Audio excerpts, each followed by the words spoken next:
A terror attack has occurred at the Berlin Christmas market, and according to some, the perpetrator may still be armed and at large. While a man has been arrested, some sources are claiming that he may be the wrong man. I'm Sasha Wood, here to fill you in on this developing story on I.O. For those who don't know, the incident involved a stolen truck swerving into the pedestrian area and into the Christmas market itself. It carried on through the stalls, killing 12 and injuring at least 50 before coming to a stop in the market. The suspected shooter was then arrested hiding in a nearby zoo. However, he may not have been the perpetrator, though he had been held previously for a sex attack in July and was on the Interpol criminal list. The man in question was Navid B, a Pakistani asylum seeker who was believed to have been radicalized by an ISIS handler after arriving in Germany. However, during his interrogation, detectives noted that he had no blood on his clothes and no injuries, and that he of course denies hijacking the truck. Navid was arrested after witnesses to the attack gave chase on foot after the driver fled the vehicle, but details are still developing. The truck's original driver, Lucas Urban, a father of one who was transporting steel beams into Germany, was found shot dead in the cab of the car. The weapon used has not been found.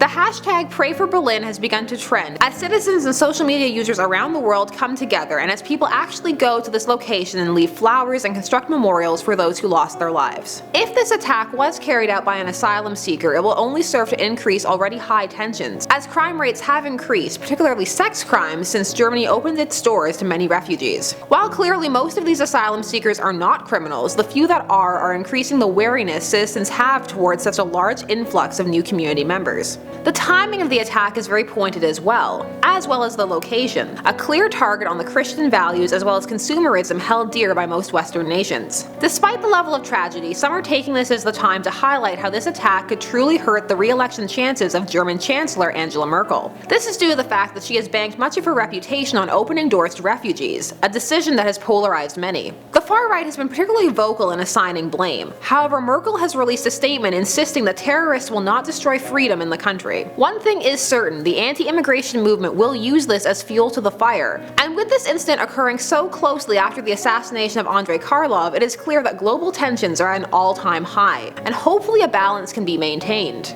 Otherwise, some of the more pessimistic out there may have some of their prophecies come to fruition. As for some, these rumblings feel like a precursor to World War. Here at I.O., our hearts, thoughts, and prayers go out to all those affected in a loss that is rendered all the more painful due to its timing. We will keep you up to date as the story develops here on I.O.